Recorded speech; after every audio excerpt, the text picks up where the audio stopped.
یہ آیت جو ہے سورہ المومنون کی آیت نمبر 7 جو ہے، اور اس کے کانٹیکسٹ میں 5 اور 6 بھی، یہ پوری ڈاکٹرن کلیئر کر رہی ہے کہ شرمگاہ کا استعمال اس کے علاوہ اللہ تعالیٰ نے کہا ہے کہ وہ حد کو توڑنے والا ہے. اور یہ رزلٹ اس امت میں بہت بڑی پرسنالٹی نے نکالا ہے، وہ ہے امام محمد بن ادریس الشافعی المتوفی 204 ہجری، جو اہل سنت اور اہل تشیع دونوں کے ہاں بڑے امام مانے جاتے ہیں. ان کی رسپیکٹ ہے کیونکہ وہ امام موسیٰ کاظم کے شاگرد تھے، امام شافعی رحمہ اللہ.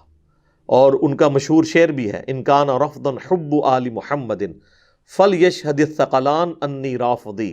بالفرض اگر اہل بیت کی محبت کا نام رافضی ہونا ہے تو اے جنو انس گواہ ہو جاؤ میں رافضی ہوں. تو یہ امام شافعی جو کہ اہل بیت سے بہت محبت رکھتے تھے، اس کی وجہ سے ان کو رافضیت کا طعنہ ملتا تھا، تو ان کو یہ شعر کہنا پڑا.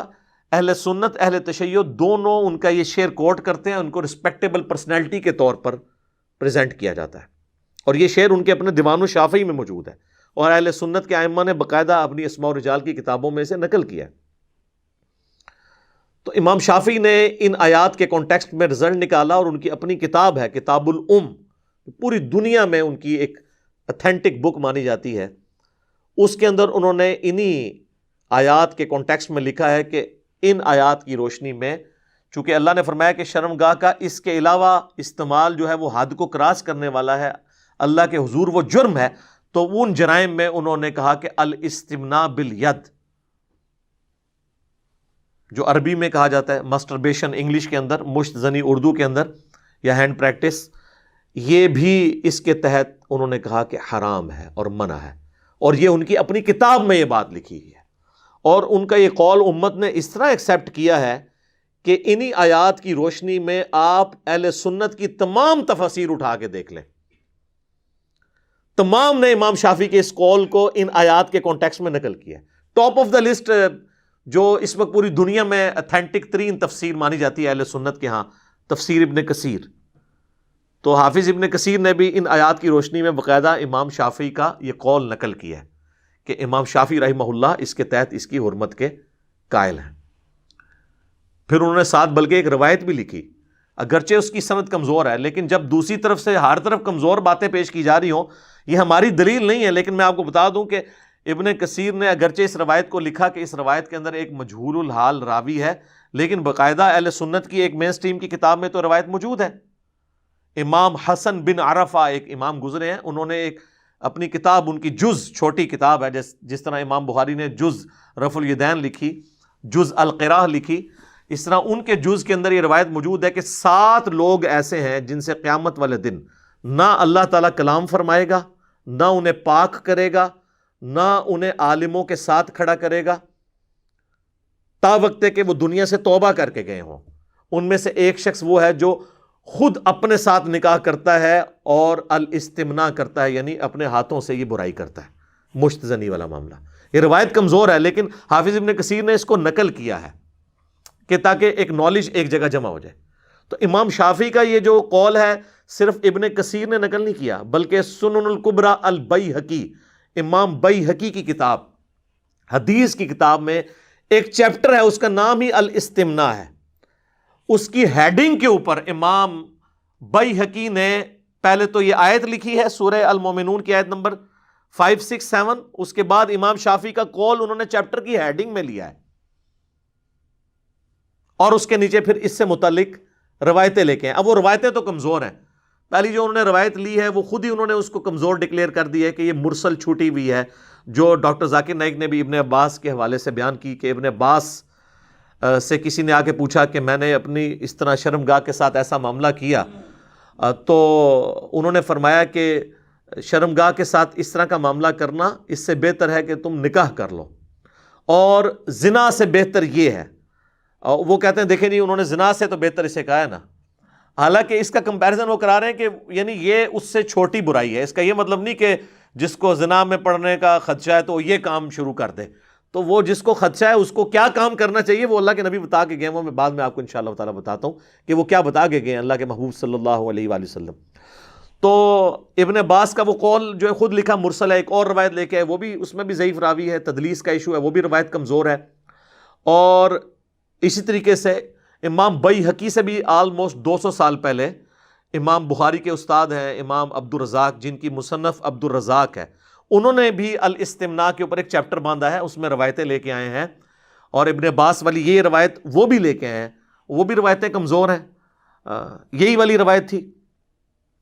اور بہرحال اس میں صحیح سند سے ایک تابعی کا قول وہ لے کے آئے ہیں، عطا بن ابی رباح کا، جو امام حنیفہ رحمہ اللہ کے استاد بھی ہیں اور جلیل القدر تابعین میں سے ہیں، اور امام ابو حنیفہ کا قول یہ صحیح سند سے ثابت ہے کہ میں نے روئے ارض پہ عطا بن ابی رباح سے افضل شخص کوئی نہیں دیکھا۔ اسی کے تحت ہم سمجھتے ہیں کہ امام حنیفہ نے کسی صحابی کی زیارت نہیں کی، ورنہ کوئی ادنا صحابی بھی ہوتا تو وہ ان سے تو افضل ہوتا۔ اور مزے کی بات، کشف المحجوب جو تصوف میں دنیا میں اتھینٹک بک مانی جاتی ہے، علی بن عثمان حجویری المتوفا 465 ہجری، انہوں نے امام حنیفہ کو تبع تابعین والے چیپٹر میں ڈالا ہے، تابعین والے میں نہیں۔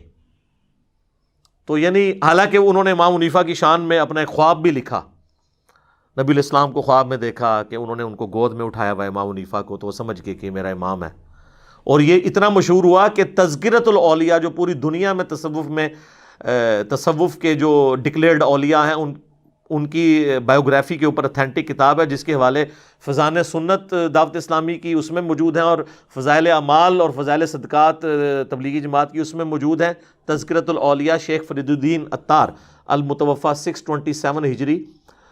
انہوں نے باقاعدہ امام حنیفہ پہ جو چیپٹر باندھا ہے نا، اس میں انہوں نے کشف المحجوب کا حوالہ دیا ہے کہ شیخ علی بن عثمان حجویری نقل کرتے ہیں، حجویری کا لفظ نہیں لکھا، شیخ علی بن عثمان اپنی کتاب میں نقل کرتے ہیں، تو وہ حجویری نہیں لکھا، اس لیے عام لوگوں کو تو پتہ نہیں چلا، وہ انہوں نے کشف المحجوب کا حوالہ دیا ہوا اپنی کتاب میں امام حنیفہ کی شان میں۔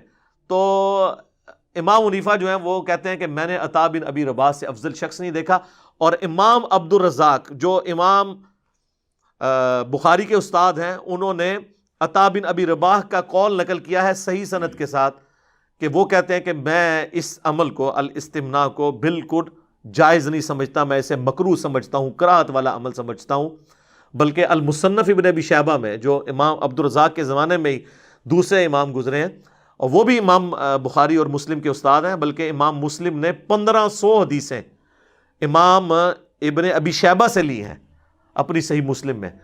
انہوں نے عطا بن ابی رباح کا یہ قول نقل کیا ہے کہ جو اس طرح کا کام کرے گا اس کا روزہ ٹوٹ جائے گا، صحیح سند کے ساتھ۔ اور یہ اردو زبان میں آلموسٹ ساری کتابیں آ چکی ہیں، ہم سب کے JPGs بھی ساتھ اٹیچ کریں گے، کسی کو اگر وہم ہوا تو وہ دیکھ لے، خود پڑھ لے۔ تو انہوں نے کہا روزہ ٹوٹ جائے گا۔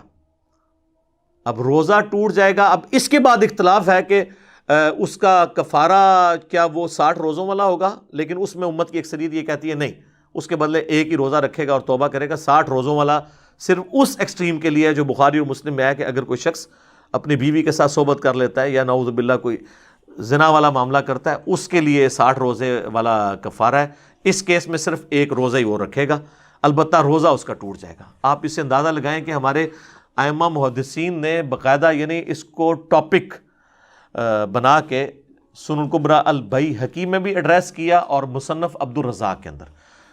تو اگر کتابیں آپ پڑھیں گے تو آپ کو پتہ چلے گا کہ کتابوں کے اندر یہ چیزیں کس طریقے سے لکھی ہیں۔ البتہ یہ جو ہماری باقی مین سٹریم کی کتابیں ہیں بخاری اور مسلم، اس میں چیپٹر بنا کے اسے ایڈریس نہیں کیا گیا، لیکن الگ سے اس کے اوپر ڈسکشن اس اعتبار سے ہوئی ہے انڈائریکٹلی۔ وہ اب اذانیں شروع ہو چکی ہیں، انشاءاللہ اذانوں کے وقفے کے بعد میں انشاءاللہ آپ کو وہ بتاتا ہوں انشاءاللہ تعالی۔ سورۃ النور کی آیت نمبر 33 ہے۔ ایک تو ہم آیت آلریڈی ڈسکس کر چکے ہیں، سورہ المومنون کی آیت نمبر 5، 6 اور 7۔ اب آ جائیں سورۃ النور کی آیت نمبر 33، جس سے آپ کو اللہ کا مزاج پتہ چلے گا۔ اللہ تعالیٰ نے اس میں جو لوگ نکاح کی استطاعت نہیں رکھتے اپنی غربت کی وجہ سے، ان کو ایڈریس کرتے ہوئے کہا ہے وَلْيَسْتَعْفِفِ الَّذِينَ لَا يَجِدُونَ نِكَاحًا، ایسے لوگوں کو پاک دامن رہنا چاہیے جو نکاح کی استطاعت نہیں رکھتے، حَتَّى يُغْنِيَهُمُ اللَّهُ مِنْ فَضْلِهِ، یہاں تک کہ اللہ تعالیٰ اپنے فضل سے انہیں غنی کر دے۔ یعنی جب تک ان کے پاس فائنینشیل استطاعت نہیں ہے تو وہ اپنے آپ کو پاک دامن رکھیں۔ اب پاک دامن رکھنے میں سب کچھ آ جاتا ہے، کہ وہ کسی بھی اس طرح کی ایکٹیویٹی کی طرف نہیں جائیں گے، ورنہ یہاں پہ بتا دیا جاتا کہ جی آپ کو ایک سولوشن دے دیتے ہیں جو بعد میں ڈاکٹر ذاکر نائک نے دیا ہے، نعوذ باللہ من ذالک۔ اسی کو سپورٹو وہ مشہور حدیث ہے جو صحیح بخاری اور صحیح مسلم دونوں میں ہے، اے نوجوانوں کے گروہ، تم میں جس کے پاس استطاعت ہو، یعنی استطاعت کون سی؟ جو سورۃ النور کی آیت نمبر 33 میں آئی ہے، فائنینشل استطاعت۔ یہاں اس کی یعنی مردانہ پن کا اظہار نہیں ہو رہا، بلکہ فائنینشل استطاعت۔ یہاں پہ تو لوگ کہتے ہیں نا جی وہ کوئی اگر لڑکا کام نہیں کرتا جی اس کی شادی کروا دیں، اندازہ کریں، تاکہ وہ دو خاندانوں کا بیڑا غرق کر دے۔ اور پھر وہ ایک جعلی روایت پکڑی ہوئی ہے کہ جی ایک غریب شخص حضور کے پاس آیا، آپ نے فرمایا شادی کر لو، وہ اور غریب ہو گیا، کہا دوسری کر لو، وہ اور غریب ہو گیا، کہا تیسری کر لو، اور غریب ہو گیا، چوتھی کی تے پھر وہ امیر ہو گیا۔ سارے اس طرح کدے کوئی امیر نہیں ہوتا، یہ جھوٹی روایتاں نے، گھڑی ہوئی روایتیں ہیں، یہ پتہ نہیں کن دل جنوں نے گھڑی ہیں جن کی ایک بھی نہیں ہو رہی ہوگی۔ تو یہ قرآن و سنت کا مزاج ہی نہیں ہے۔ جو فائنینشلی سپورٹ نہیں کر سکتا اس کے لیے بخاری و مسلم میں یہ حدیث آ گئی۔ قرآن میں تو آیا سورۃ النور کی آیت نمبر 33 میں پاک دامن رہیں، حدیث بخاری اور مسلم میں یہ ہے کہ آپ نے فرمایا اے نوجوانوں کے گروہ، اگر استطاعت ہو تو نکاح کرو، اور جو نکاح کی استطاعت نہیں رکھتا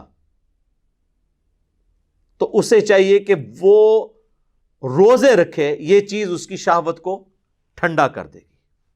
اور اس میں اور الفاظ بھی ہیں کہ اے نوجوانوں کے گروہ، استطاعت ہو تو نکاح کرو، نکاح کرنا تمہاری عفت اور عصمت کی حفاظت کا ذریعہ ہے، تمہاری شرمگاہ کی حفاظت کا ذریعہ ہے، اور یہ نگاہوں کو نیچا رکھنے کا ذریعہ ہے، جو سورۃ النور میں آیا کہ اے نبی علیہ السلام مومن مردوں کو حکم دیں کہ اپنی نگاہوں کو نیچے رکھیں، اور مومن عورتوں کو بھی حکم دیں نگاہوں کو نیچا رکھیں، جسے عربی میں غض بصر کہا جاتا ہے، ان نگاہوں کو نیچا رکھنا۔ تو یہ نگاہوں کو نیچا رکھنے اور تمہاری شرمگاہ کی حفاظت کا ذریعہ ہے، اور جو استطاعت نہیں رکھتا وہ روزے رکھے، یہ چیز اس کی شہوت کو کم کر دے گی۔ تو نبی علیہ السلام نے شہوت کو کم کرنے کا طریقہ جو بتایا ہے وہ ہے روزے رکھنا۔ اب ڈاکٹر ذاکر نائک نے اس حدیث، اب ان کے بالکل خلاف تھی، اس کو انہوں نے عجیب و غریب طریقے سے منطق کے ذریعے حل کرنے کی کوشش کی، تو یعنی انتہائی افسوسناک چیز ہے۔ نبی علیہ السلام نے جو طریقہ بتایا ہے اسی طریقے کو اڈاپٹ کرنا چاہیے۔ آپ کو پتا تھا آپ کوئی دوسرا بھی تجویز کر سکتے تھے، لیکن وہ ظاہر ہے کہ نبی علیہ السلام کے مزاج میں، اللہ تعالیٰ کے دین کے مزاج میں وہ چیزیں نہیں بیٹھتی ہیں۔ تو یہ بخاری اور مسلم کی حدیث بالکل واضح ثبوت ہے کہ کوئی شخص اس قسم کی ایکٹیویٹی کو پرفارم نہیں کرے گا جو خود ساختہ قسم کی ہوگی۔ جو طریقہ بتانا تھا وہ اللہ کے محبوب صلی اللہ علیہ وآلہ وسلم نے خود بتا دیا۔ اسی کو سپورٹیو ایک اور حدیث ہے صحیح بخاری اور صحیح مسلم میں۔ سعد ابن ابی وقاص کہتے ہیں کہ عثمان بن مظعون رضی اللہ تعالیٰ عنہ نے ترک دنیا کی اجازت اور ترک نکاح کی اجازت نبی صلی اللہ علیہ وآلہ وسلم سے مانگی تو آپ نے اس چیز کو رد فرما دیا۔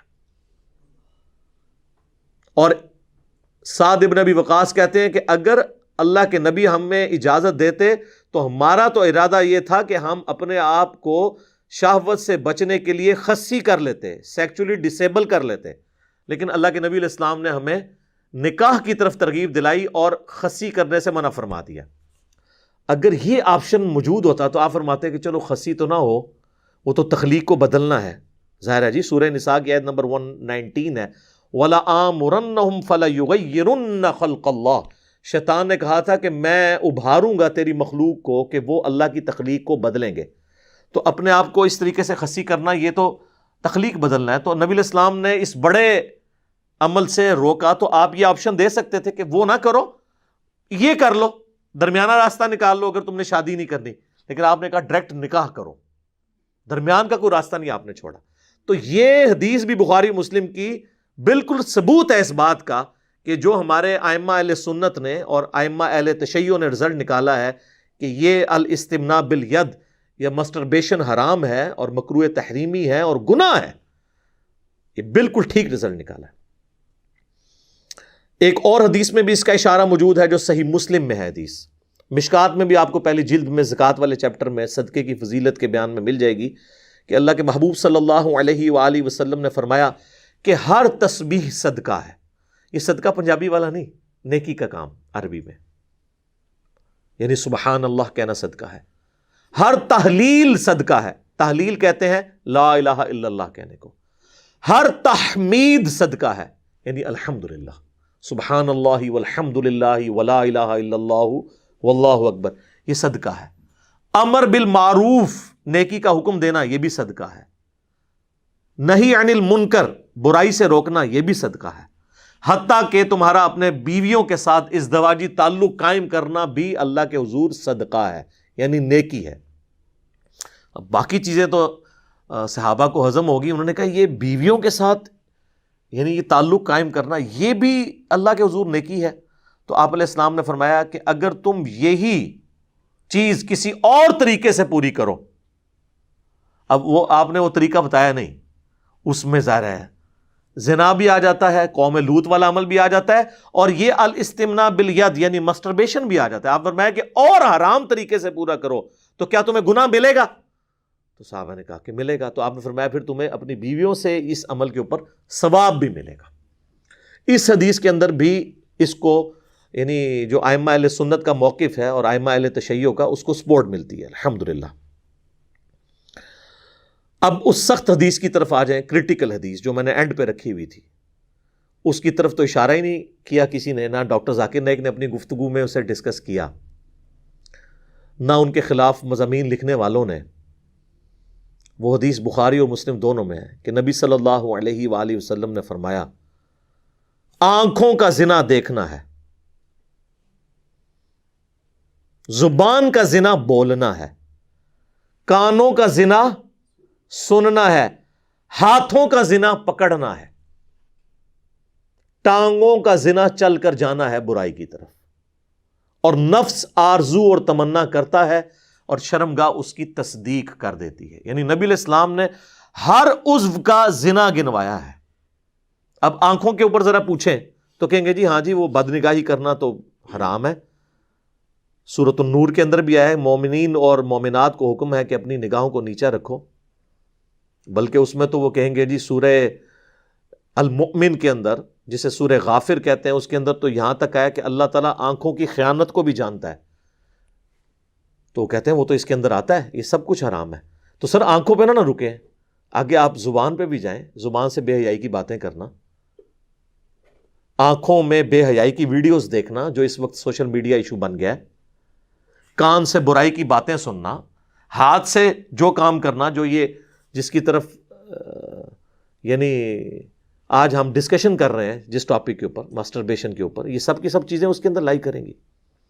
اور پھر اس کو سپورٹیو ایک اور حدیث ہے جو صحیح بخاری کے اندر آئی ہے, مشکات میں بھی موجود ہے, بڑی مشہور حدیث ہے کہ اللہ کے محبوب صلی اللہ علیہ وآلہ وسلم نے فرمایا جو شخص مجھے 2 چیزوں کی گارنٹی دے دے میں اسے جنت کی گارنٹی دیتا ہوں, ضمانت دیتا ہوں میں. 2 چیزیں آپ نے فرمائی کہ 2 جبڑوں کے درمیان یعنی زبان, اور دوسری چیز 2 ٹانگوں کے درمیان یعنی شرمگاہ. تو شرمگاہ کی حفاظت میں ہر وہ چیز آئے گی جو شرمگاہ کی حفاظت میں اخلاقی طور پر اسے برائی کے طور پر ایکسیپٹ کیا جاتا ہے کہ یہ برائی ہے. ویسے تو غامدی صاحب بھی اکثر کہتے ہیں کہ تمام معاشرے میں جو اخلاقی اقدار ہیں وہ سب کو پتہ ہیں. تو سر آپ یہ جو اخلاقی چیز ہے, اخلاقی برائی, اس کو برائی کے طور پہ سارے معاشرے کے اندر مانا جاتا ہے. میں میڈیکل چیزوں میں نہیں پڑھوں گا. ہمارے بعض علماء جو ہے نا وہ کہتے ہیں جی میڈیکلی اس کے بڑے نقصانات ہیں. سر میڈیکلی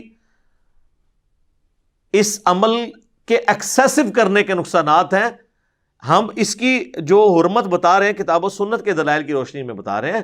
اگر آپ یہ کریں گے تو وہ تو میڈیکلی اگر کوئی شخص زیادہ اپنی بیویوں کے ساتھ تعلق قائم کرتا ہے تو وہ بھی ہم نے کئی ایکسپائر ہوتے دیکھے ہیں لوگ, وہ تو اس کے بھی نقصانات ہیں. Access of every thing is bad. ٹھیک ہے, وہ ایکسپائر اس طرح ہو جاتے ہیں نا کہ پھر وہ اس قسم کے وہ پھر کشتے اور اس قسم کی ادویات استعمال کرتے ہیں کہ ان کے پھر وہ گردے خراب ہو جاتے ہیں اور وہ فارغ ہی ہو جاتے ہیں. تو اگر آپ یہ آپ لولی لنگڑی دلیل دیں گے نا میڈیکل, وہ تو کہیں گے جناب جڑے جائز والے وہ بھی فارغ ہوئے ہیں. لہٰذا میں اس میڈیکل والے چکر میں نہیں پڑتا. اور اس کے لیے خیر انہوں نے بہت اور طریقے بھی ڈیوائز کر لیے ہیں کہ وہ اس کے وہ والا اسپیکٹ نہ آئے. یہ وہ میں ٹاپک ڈسکس نہیں کرنا چاہتا. میں صرف اس حوالے سے ہمیں کوئی انٹرسٹ نہیں اس ٹاپک میں. ایک برائی والا ایک معاملہ ہے تو ہم اس کو صرف کنڈیم کرنے کے لیے یہاں پہ بیٹھے ہیں انشاءاللہ کتاب و سنت کے دلائل کی روشنی میں. تو نبی علیہ السلام فرمایا کہ جو مجھے گارنٹی دے گا نا تو میں اسے جنت کی گارنٹی دیتا ہوں جو اپنی زبان کی حفاظت اور اپنی شرمگاہ کی حفاظت کی گارنٹی دیتا ہے۔ تو بالکل یہ واضح ہو گیا۔